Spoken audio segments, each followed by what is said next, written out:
Which of the following is an example of a quantitative observation? Remember the difference between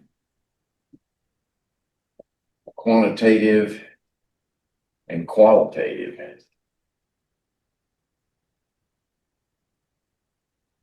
You find it in the words, right? Quantity, that means numbers, amounts. Quality, that means general observation or comparison, right? So anything that gives you actual values, like the temperature of a liquid is 60 degrees, that works very well. The rest of them are qualitative descriptions, just general comparisons or observations of nebulous descriptive terms. All right, number 2.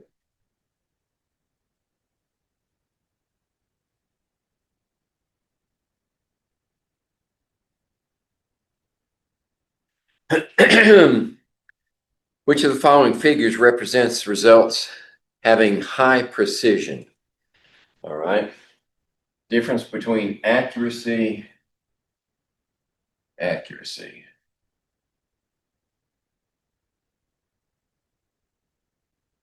precision. To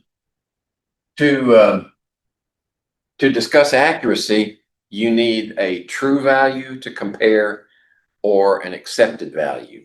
Most often it's an accepted value of some kind. So however close, this can be one value,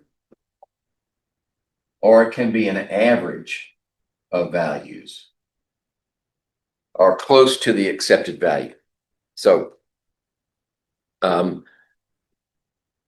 we have, let's see. Oh, wait a minute, high precision, excuse me. Okay, accuracy, that precision is grouping. How close are your measurements together? And that's why Roman numeral 2 and Roman numeral 3 work the best. Now you could have an example where you have like that, like that, like that. And the average of those values would be considered accurate, but the precision would not be good. It would be poor precision.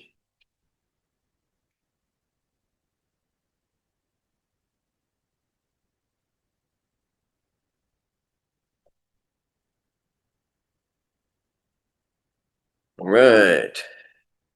Number 3. The amount of uncertainty in a measured quantity is determined by what? What 2 factors that we know of will affect the uncertainty of any measurement? Well, if you're going to make a measurement, you've got to have 2 things. You've got to have a person doing the measurement, and you've got to have an instrument used to do the measurement. Because as far as I know, we don't have any, it's only in science fiction movies, do you have people that have calibrated eyeballs, so to speak, and they can look at something and say, yeah, that's 2.57 millimeters wide. No, you need a ruler of some kind. So you have both the skill of the observer and the accuracy of the measuring device. And A seems to fit that the best. Those 2 factors. You can have in fact, I used to have an instrument in the lab where I worked as a researcher. It was $250,000 cost to buy that piece of equipment. And you could tell which technician was operating it based upon the data they were producing. Some of them produced good data and some of them produced not so good data.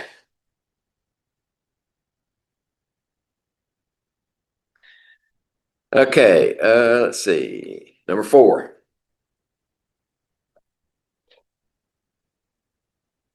The boiling of water is what? Okay, based upon our answers, we're trying to determine whether it's a physical change or chemical change. We know the difference between the two has everything to do with identity. Did the identity of the substance change? If it changed, you've got a chemical change. If the identity did not change, then you have a physical change. So if we're looking at boiling water, I mean, what is the end result of that? Well, water vapor, right? It's still water. So that's a physical change. But these answers have qualifiers tacked on the end of them, right? We can throw out C and D and E because it's not a chemical change, but we got to decide whether it's A or B, and that depends on the added description. Because the water disappears, no, water doesn't disappear. It changes phase because gaseous water is chemically the same as the liquid. Its identity is exactly the same. That's why B is the best answer.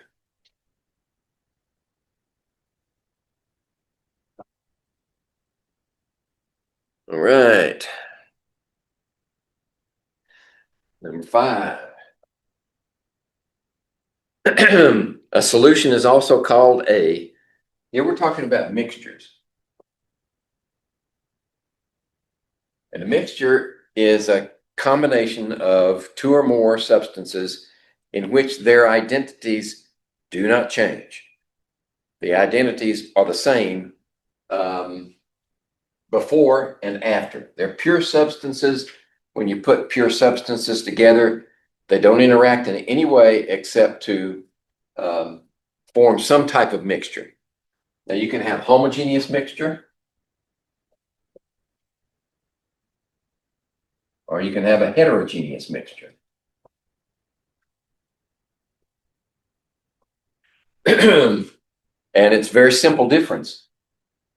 It's based upon uniformity. Uniformity of composition. A homogeneous mixture is uniform throughout. The percentage amounts of substance A to B to C to however many is always the same no matter where you look in that mixture. That's also called a solution. And of course, with a heterogeneous mixture, the composition varies everywhere. So a solution is a homogeneous mixture.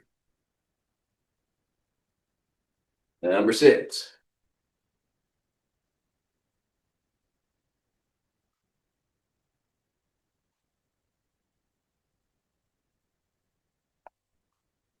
Which of the following has a different value on the moon compared to the Earth?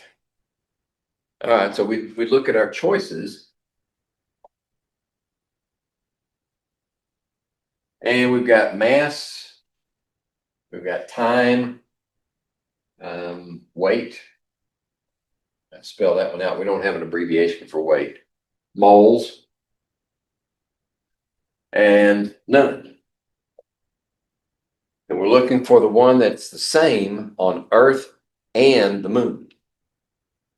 I think. Which of the following? Oh, different, excuse me. Different value on the moon than on the Earth. Okay.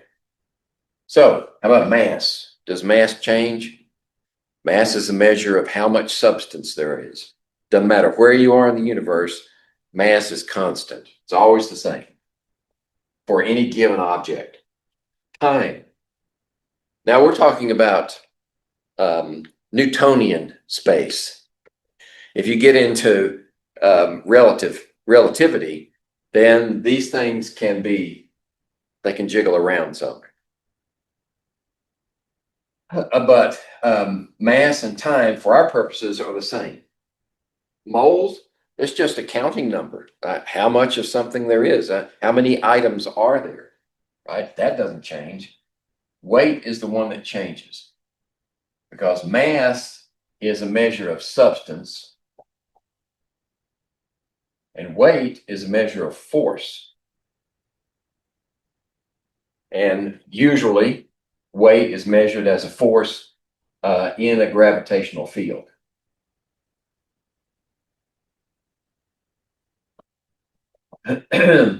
And the Earth has a stronger gravitational field because it has more mass than the moon. Now, Einstein showed that we can simulate weight. Right? All we have to do is accelerate a body, and it feels that force that is essentially equivalent to weight, but it doesn't change the mass. The weight changes depending on the gravitational field or the acceleration of the field.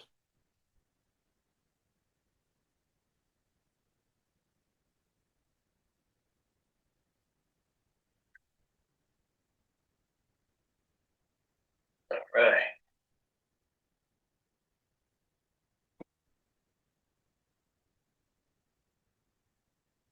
Okay, let's see, where was I? Number 7.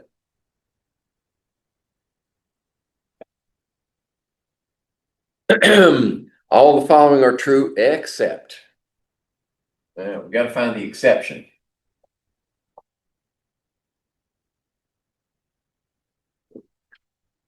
Ions are formed by adding electrons to a neutral atom.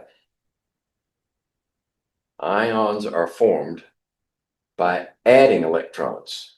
Well, yeah, some type of ions are formed by adding electrons to neutral atoms. Right, so that's true. Oh, we're looking for the exception. All right, so that's good. B says ions are formed by changing the number of protons in an atom's nucleus. Don't think so. What do you get when you change the number of protons? You get a different element. Right? So you're not forming an ion of an element, you're forming a different element. Right? So we found the false one.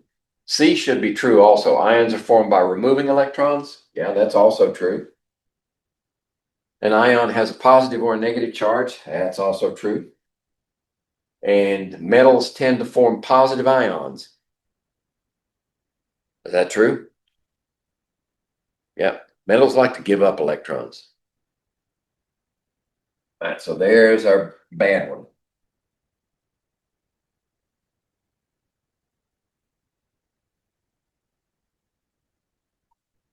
All right, number 8.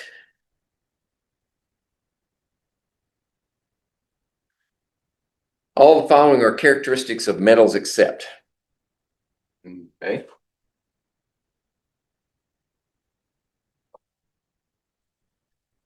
Let's see. Good conductors of heat. Oh, yeah. Yeah, that's true. They're malleable. Yeah, that means you can squash them and bend them and form them. That's also true. They're ductile, which is kind of like malleable, based upon the same physical characteristics. You can stretch them into a thin wire. That's ductile. Yep.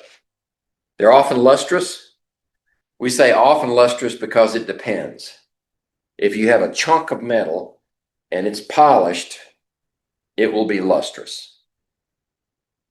But if you form the metal from precipitation, in other words, you form the metal from a chemical reaction, initially it's black. And only when you build up enough layer of the metal do you get that luster. So that's why we say often lustrous. And then that leaves E, must be false. Tend to gain electrons in chemical reactions, that's false. They tend to give up electrons.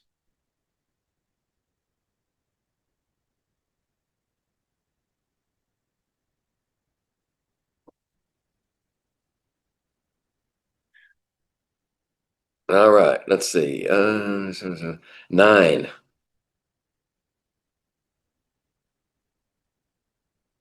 Which of the following is paired incorrectly? So we're talking about the chemical compounds and whether they're strong or weak. Two of them are bases and three of them are acids.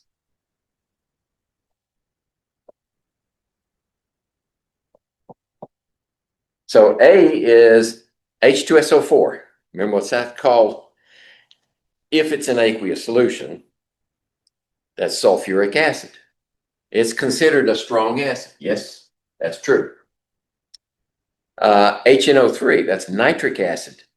That's a strong acid. So that one is false. That's paired incorrectly. Barium hydroxide. It's the hydroxide of an alkaline earth, and they're considered strong bases. So that one's a strong base. D is a strong acid, hydrochloric acid. Yep. Now this is in chemical terms. We're saying strong acids. In other words, when you put them in solution, you get a nearly complete ionization of the acids and dissociation of the bases into their respective hydroxyls or hydrogen ions. NH3, ammonia, yeah, that's a weak base.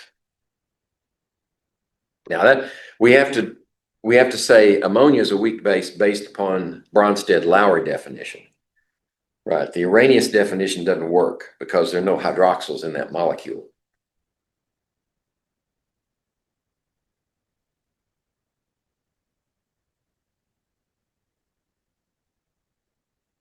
All right. Number 10. Which of the following are incorrectly paired? Oh, okay. Got definitions here. All right, first one. Wavelength is, what is that symbol? That's lambda. That's the small Greek letter lambda, which is true. That is wavelength. That's how we represent wavelength. Frequency, that symbol, that's lambda. Frequency is nu, the Greek letter nu. Looks like a V. Speed of light, yep, that's right. Hertz. Hertz is cycles per second, or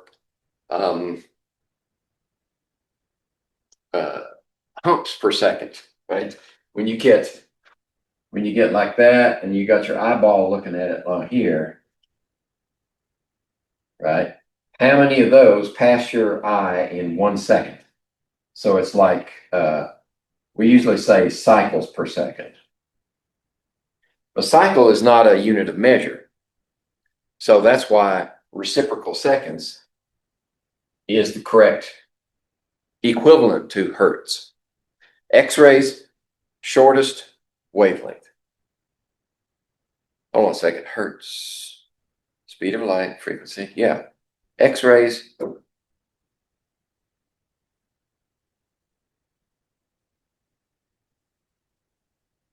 Oh. Yeah, that was false. X-rays do not have the shortest wavelengths of all. Gamma rays have shorter wavelengths than X-rays. Okay.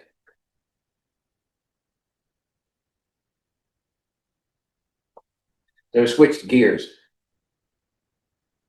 We had definitions all the way down to the last one, and then the last one wanted us to look at the entire electromagnetic spectrum. All right. Number 11. Consider the following portion of the energy level diagram for hydrogen atom. So the value for principal quantum number 1 is negative 2.178 times 10 to the minus 18 joules. And then you get larger and larger values as you move further away from the nucleus. And the reason for that is we're setting zero energy, 0 joules at infinity. So we need to add enough energy to promote the electron to various levels, and they should be more and more positive. They're all negative values, but they become more and more positive as you move away from the nucleus. Okay, so for which of the following transitions does the light emitted have the longest wavelength? If it has the longest wavelength, it should have the shortest frequency, which means the lowest energy. So, how do we get the longest wavelength or the lowest energy? We make the shortest jump. So if we have a nucleus here with n equals 1 there, and then 2 maybe out here somewhere, 3 is a little closer, and 4 is even closer, and 5 is even closer to that. So the jump that we want to make is the shortest one. If we go 2 to 1, that's a pretty big jump. That's E. If we go 3 to 2, that's a little shorter jump. That's lower energy. If we go 4 to 1, that's even bigger. If we go 4 to 2, yeah, it's middle of the road. 4 to 3 is the shortest jump in that of those answers. So that's why A is the answer, 4 to 3. We'll give you the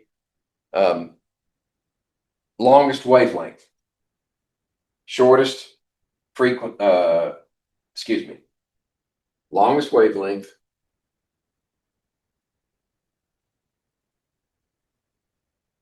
yeah, I should say smallest. That would be a better word. Smallest frequency. And lowest energy is that short jump.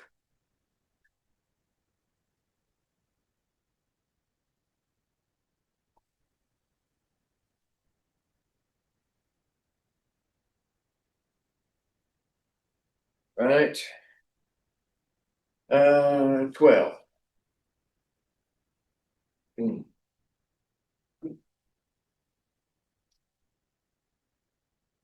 Which of the following statements best describes the Heisenberg uncertainty principle? Okay, we're just going to put it in words here. All right, there's a formula that goes with it, but what we're interested in is what does it mean? The Heisenberg uncertainty principle simply says that you cannot accurately measure both a particle's momentum and its position. And momentum is mass times velocity, right? That's equal to momentum. Position would be like, they usually represent it as delta x. Just means how accurately do you know its position? If you measure it here, it could be over there. That would be a large X. But you can't know both of them accurately at the same time. If you know this position very accurately, then you have no idea how fast it's going. But if you can measure its energy, in other words, how fast it's going, its kinetic energy, then you can't tell where it is. All right. So C is the best answer for that one. You can't know its location and its momentum with equal accuracy. Very good accuracy. 13.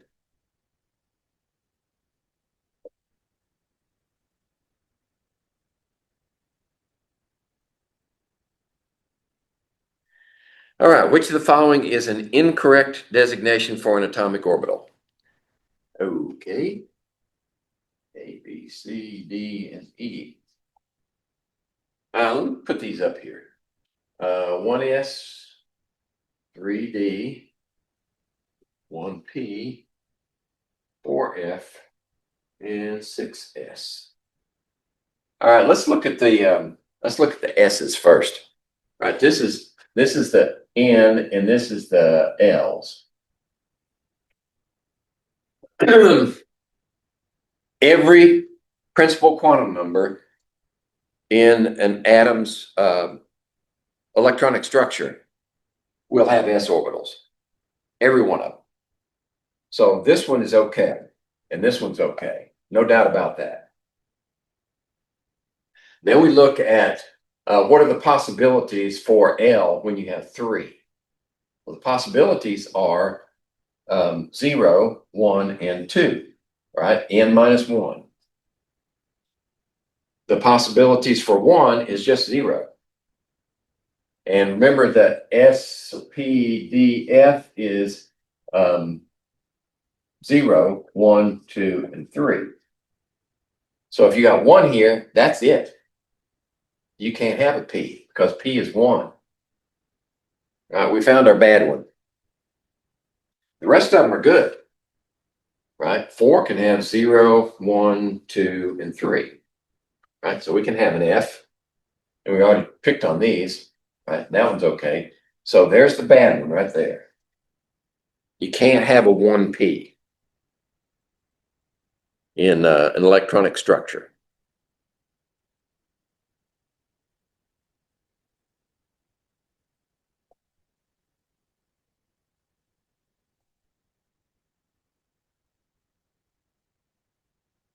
All right, let's see, 13? No, we did that one already, 14. Which of the following was not an elemental property usually predicted by Mendeleev for as yet unknown elements? All right, Mendeleev did his work when we had no concept of the structure of the atom. All he knew was atomic masses. They had an idea of atomic masses. An introduction had been made in terms of, well, let's see. I don't know whether they knew about. No, they didn't know about atomic numbers yet. Right, so all they knew is atomic mass. They knew density of elements. They knew boiling points and oxide formulas. Right, something like magnesium oxide or sulfur dioxide. Those types of things. All the oxides. They knew those. They knew boiling point. They knew density. They knew atomic mass, sort of, right? In fact, they were just beginning to correct values for atomic mass based upon Avogadro's work and his student Cannizzaro. And in fact, Mendeleev gave Cannizzaro credit for helping him weed out inaccurate measurements. So when Mendeleev predicted the existence of unknown elements, he was predicting, all right, it's going to have this mass, it's going to have this density, this boiling point, it's going to form this type of oxide compound. And that's all he knew. He didn't know electronic structure at all. No electronic configuration. That came later.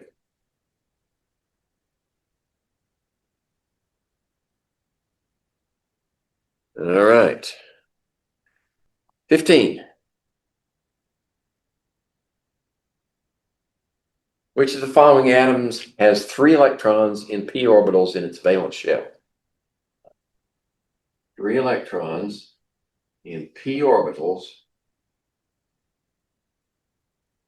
in its valence shell. Okay.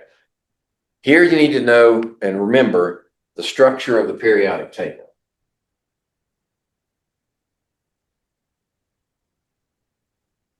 About like that, maybe like that. And then we got hydrogen up here, and we got helium up here.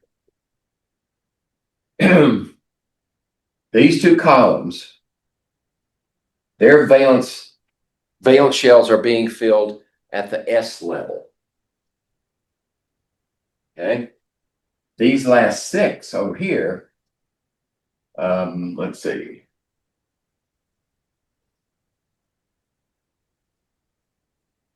One, two, three, four, five, 6. These last 6 their valence are being filled at the P level. So the one you want to find is in that group over there. Okay.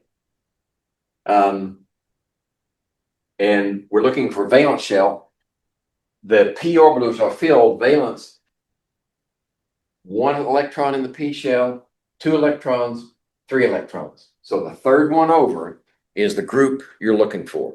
Third one over is nitrogen, the pnictogen group. So we look at which one of those would be in the pnictogens. Well, we know barium, that's over here. Gallium, maybe gallium, let's see. Nitrogen, phosphorus, arsenic, antimony, bismuth. Nope, gallium's not there.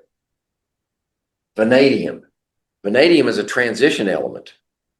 These are sp, these are d orbitals in here. And then, of course, down here we have the f orbitals, or f orbitals. So we're down to bismuth. Bismuth. Yep. Bismuth is in the pnictogen group. That's the one you want. It has 3 electrons in p orbitals, valence shells. Okay.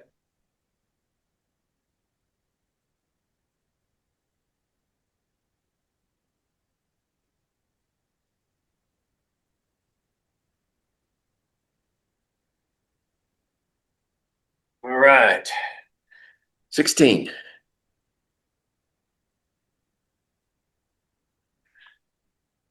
The force between two bodies having identical electric charges. Right? If you've got two identical electric charges, that could be negative or they can be positive. What type of force do we experience? Repulsive forces. Okay. Force of repulsion, A fits very well. And since we don't have any wonky ones down there, like 2 of the above or none of the above, then we found our answer. The rest of those statements are false.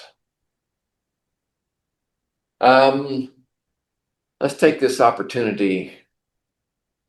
The force does not increase as the bodies move apart. It decreases. Right? And it's not independent of distance. It is dependent upon distance. But it's not directly proportional to the distance. It's directly proportional. It's inversely proportional to the square of the distances between the particles. Like that force is proportional to the charge. Let's see. I think we write that as a Q, though. Q1 and Q2, and then the distance between them squared. And so it's inversely proportional to the distance, directly proportional to the magnitude of the charges. Number 17.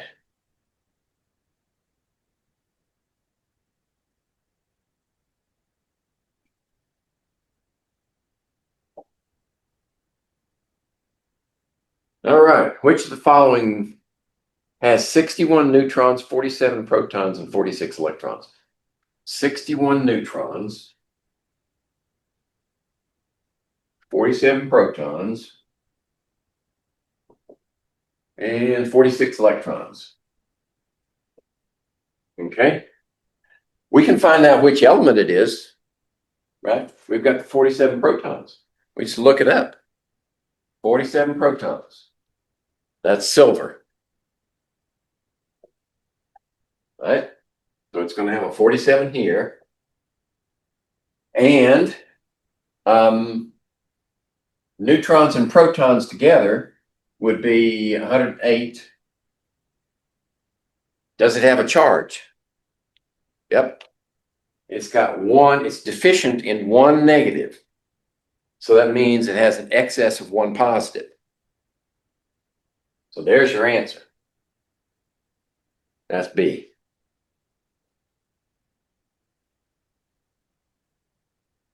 And that's why E is there, because E is not charged. If you put E in there, it's wrong, because this species is charged. It's an ion.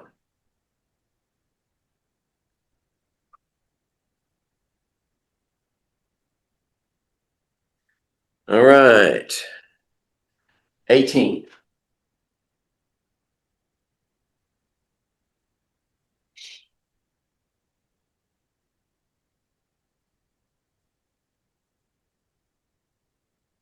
Let's see how many we got. We got 49. And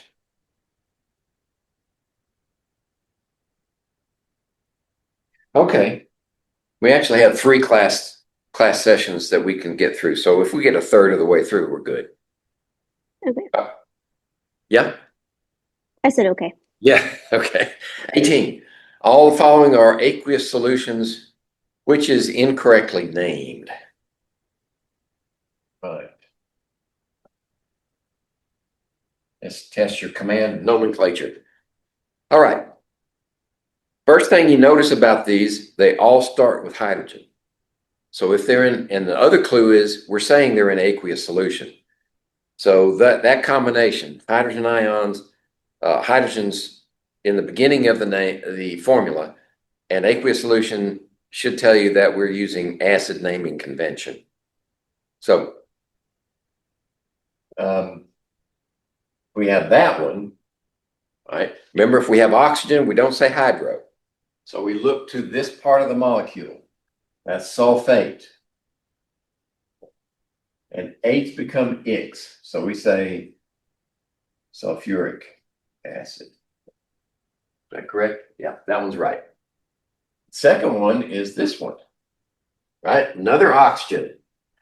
So this is carbonate ion, polyatomic ion. H become X, we say carbonic acid. That one's correct. This one, another oxygen. So this is phosphate group. Phosphate, H becomes X. This is phosphoric acid. That one's correct.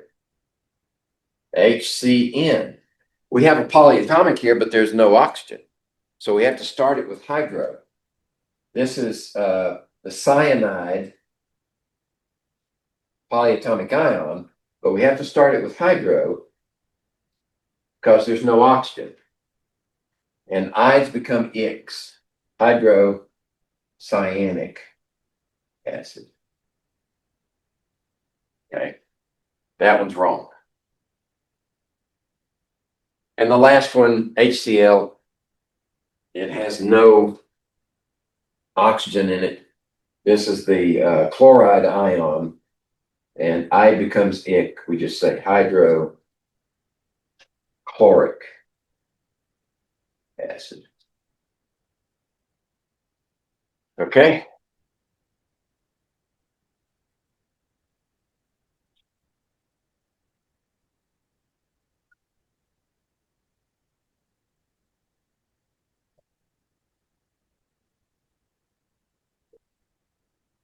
All right, let's scroll a little bit to 19.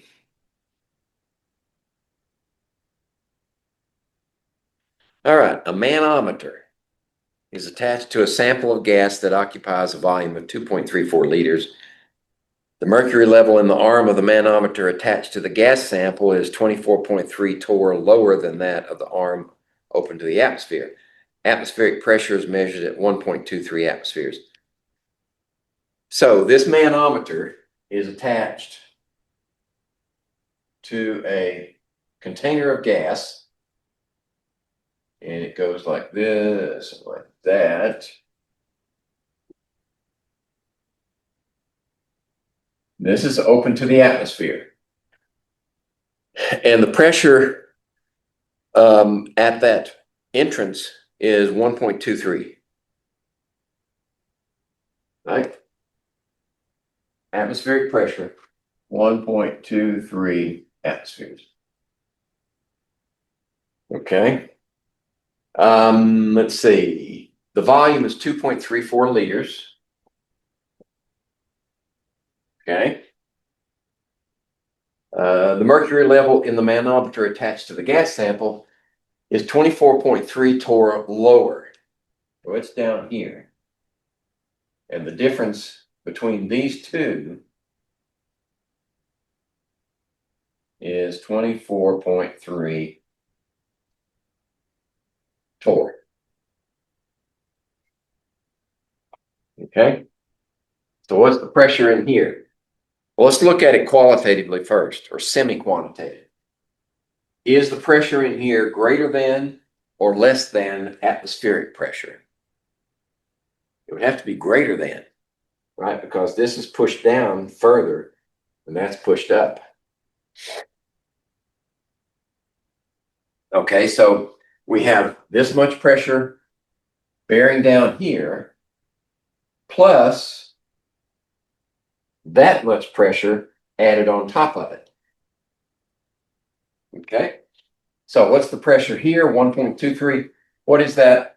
Let's see, the answers are in torr.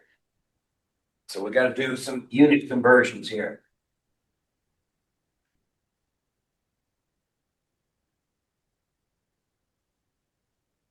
.23 atmospheres. What's that in torr? Right. Atmosphere, torr. A torr is a millimeter of mercury. So this is 760 per atmosphere. So I got 1.23 times 760 is 934.8. So this part is 934.8 torr. And then this part is 24.3. So we just add 24.3 to that. That's 11. What makes 9? And that's 5. 959.1 torr. Or rounded off, 959. Okay. Yeah, this should be rounded off to 935. Because that's only 3 significant figures. Okay. Helps to draw a picture sometimes.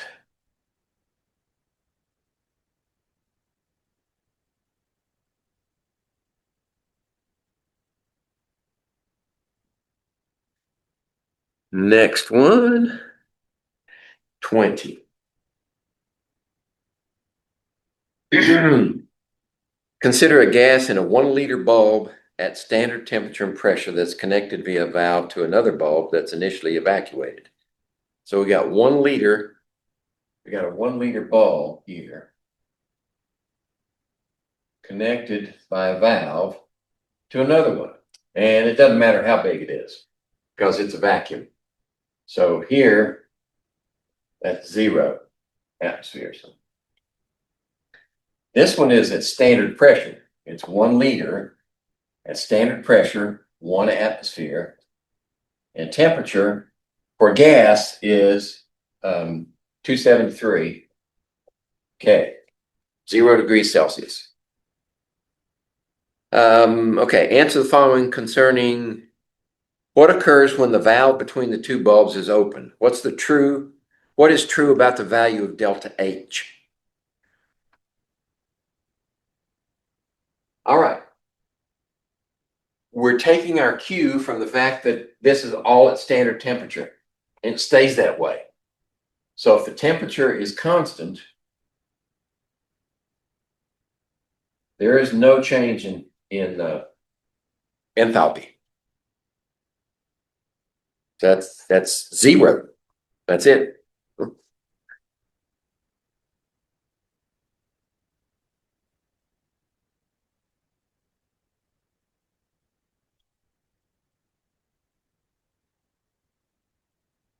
All right, 21 was it?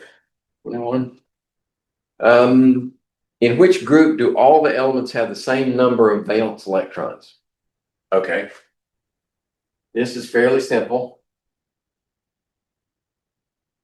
If they have the same number of valence electrons, they're in the same group.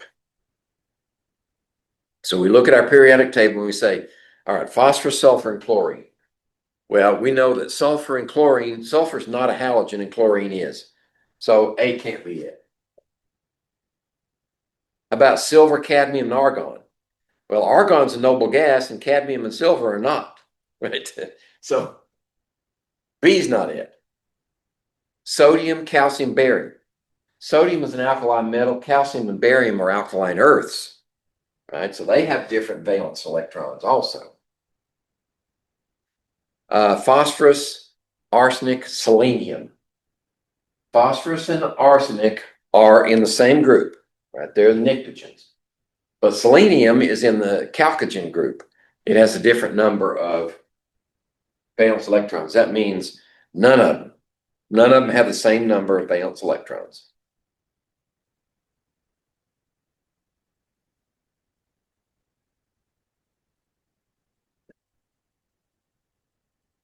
So in general, if you've got a different number of valence electrons between among two or more elements, they're going to have different chemical behaviors.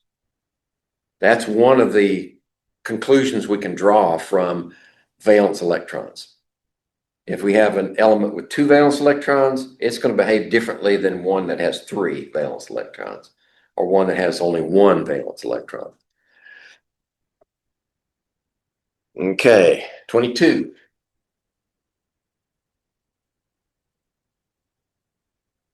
The ground state electron configuration of selenium. All right, so for this one, we need the number of protons, 34.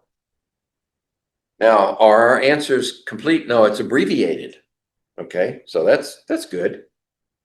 So you look at selenium, where it is in the periodic table, and then you go backwards until you get to a noble gas. So selenium, we go all the way across period 4, and then up to period 3, and the first one we come to is argon. So we have argon 18. Then we pick it up from there. Now we work our way forward. We go down to the 4th period. Argon is in the 3rd period at the end. The next one, potassium and calcium, are 4s, 1, and 2. Then we work our way across the transition elements, and they're 3 Ds. And we go all the way across. So we have 10 electrons. Then we get to gallium, germanium, arsenic, selenium. We're back at 4, but now we're P with 4 electrons. Okay, so let's see. 18 and 2 is 20, 30, 34. That's it. So that would be A. That's how you use the periodic table to simplify your construction of electronic configurations for any element. You know how the periodic table is structured, you can knock these out with pretty good certainty. There are some exceptions, right? I think I showed you a couple of anomalies in the table. All right, 23. Which of the following bonds would be the most polar without being ionic? Okay.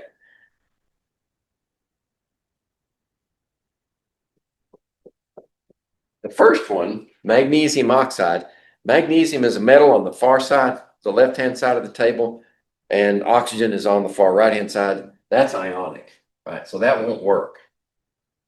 Right? If we're going to talk about polarity, we need covalent bonds. So the next one we have CO, OO, we have SiO, and NO. Okay, this one is definitely not, these are all potentially covalent bonds. Silicon and oxygen, I think it depends on their environment because silicon is a metalloid.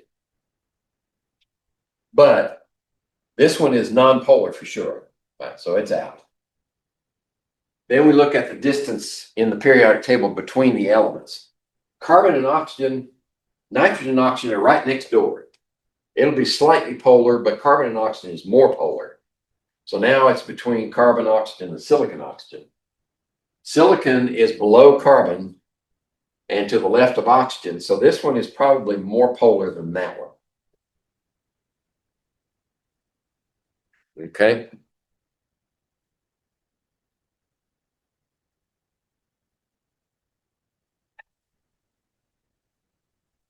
Number 23.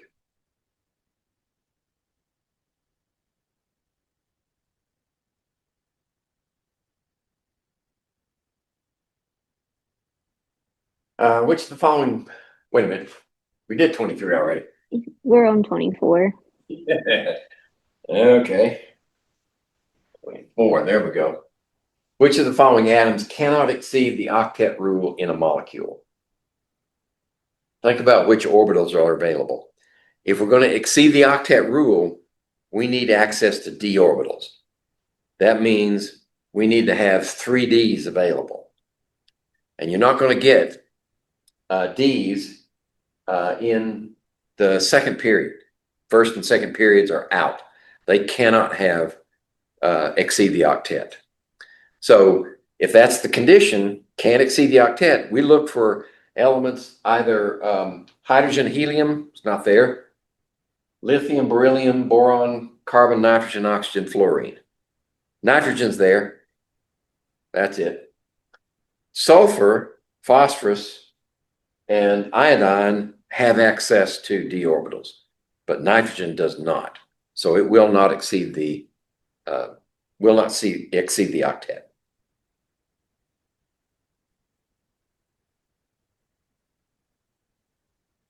Okay. 25.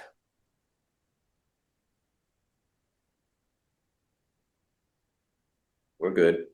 Which of the following has a 0 dipole moment? All right. Do we have an E in there? Yeah, we got an E.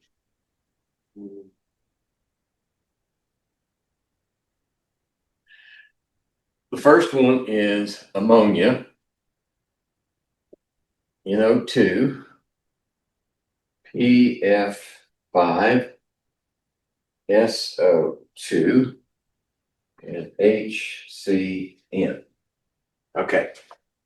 If you've never seen a molecule like this before, any one of these, the first thing you have to do is draw a Lewis dot structure, because there are 2 things that determine dipole moment for a molecule. That is, do the bonds have polarity? If the bonds are not polar, then you stop there. For instance, diamond. It's all carbon, right? There are no polar bonds in diamond.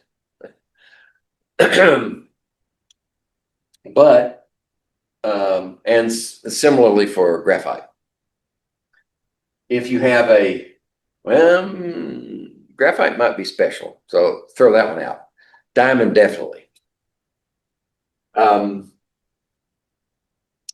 you need to, if you have differences that you see in electronegativities, as we do here with all of these, then you need to draw the Lewis dot structure and see what their geometry is. Then you can assess whether they're polar or nonpolar. So we've done ammonia before, and ammonia is like this, got a hydrogen in behind it, got hydrogens out here like that, forms that triangular base, and then it's got a lone pair up here. So this molecule is polar that direction. Right? Nitrogen is more polar than hydrogen, plus you got the lone pair, so it's polar. NO2. I'm going to do this one from scratch. So this one is 5 valence electrons, and 2 times 6 is 12. So 17 electrons. Nitrogen in the middle. So we have -4 is 13 left. 2, 4, 6, 8, 10, 12, 13. Then we're going to make we can't exceed the octet with nitrogen, so we can get close to it. 2, 4, 6, 7. This is going to be a bent molecule because you have this electron plus these two groups. So this one's going to be bent. This one is polar.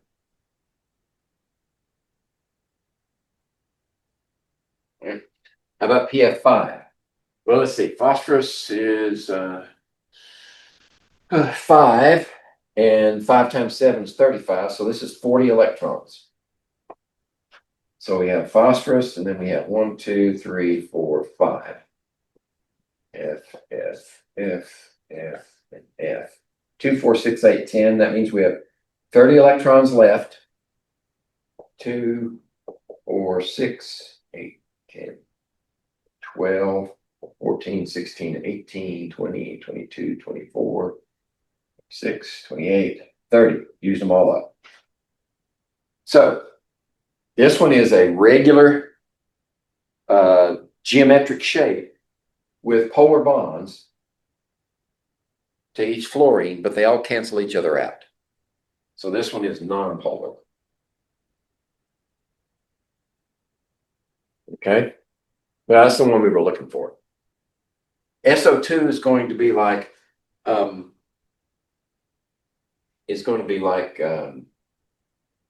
water.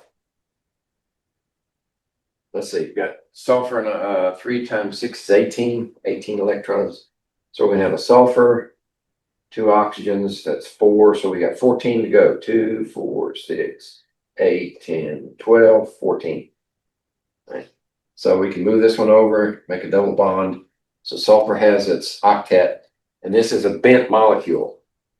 It's not going to be very polar, but oxygen is more polar than sulfur.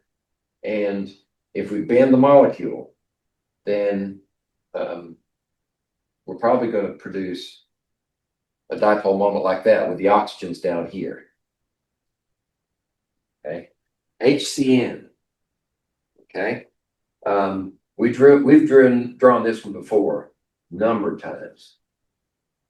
Right, it's like that. It is a linear molecule, but this bond is definitely polar, and this one is only slightly polar toward the carbon, I think. So it gives us a dipole moment this way. So these both are polar. Okay, we found our nonpolar one right there.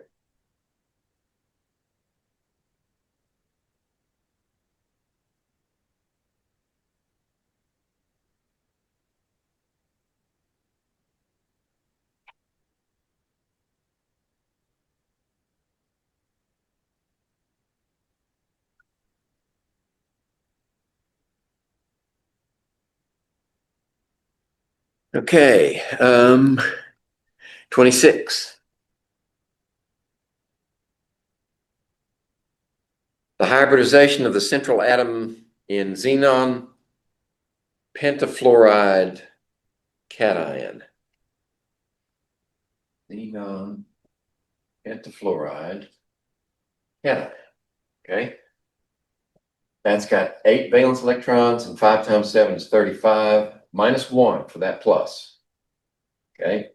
So that'd be 42 electrons. All right, we've got xenon in the middle. We got 5 fluorines. 1, 2, 3, 4, 5. That's minus 10. So we have 32 electrons left.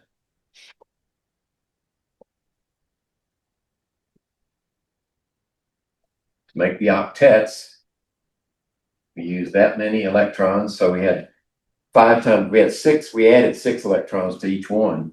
So 5 times 6 is 30. And we have left over. Okay.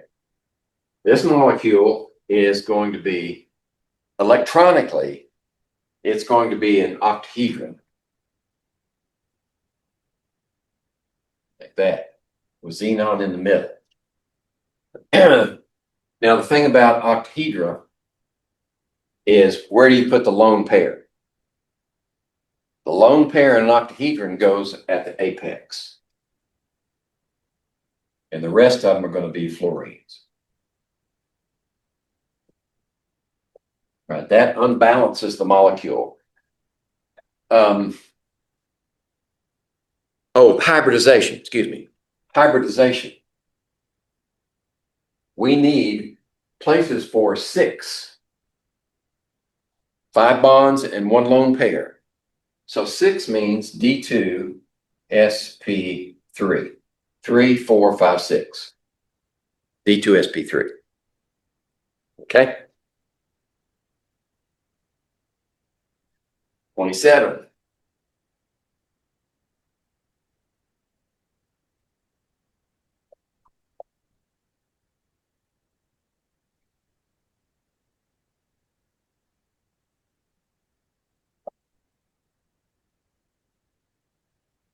Which molecules have p orbitals that share an electron pair to create pi bonds? There's a simple way to approach this one. Anytime you have a double bond or a triple bond, you got pi bonds. So all 3 of them will have pi bonds, and we get pi bonds by sharing a sideways overlap of p orbitals. That's just memorize it, I guess. I mean, we went through it in class and we showed you how it works. You know, they have these leftover p orbitals and they could overlap, but if you're in the middle of a test and you need to get through it quick, just remember that. Pi orbitals means overlapping p orbitals, and all 3 of these have pi orbitals. Double bonds, triple bonds will give you pi's.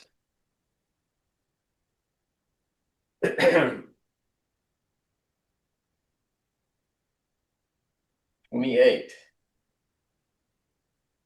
Okay, species has the following MO configuration. This substance is paramagnetic or diamagnetic. Okay. What is paramagnetic? Paramagnetic is drawn into magnetic field. And in order to do that, it needs 1 or more unpaired electrons. Okay. And diamagnetic is repelled by magnetic field. And it has all of its electrons are paired. Okay, so let's look at the possibilities here. We have sigma 1s, 1s star, 2 electrons, that's full. All the sigmas are full. Then we get to the pi, and the pi 2p has 2 electrons. Pi 2p with 2 electrons. Okay, remember, pi orbitals can have pi molecular subshells can have 2 orbitals. And if we put those electrons in there, according to Hund's rule, they're unpaired. So this is paramagnetic. And the qualifier there, it has 2 unpaired electrons. That's why B is the answer.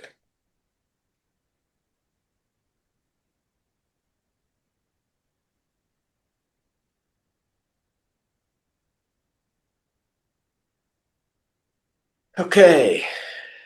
How are we doing on time? Okay. Maybe we'll pick it up with 29. Make myself a note here. 29. Here we go. So this will be next Tuesday, which will be 5th. 5th of May.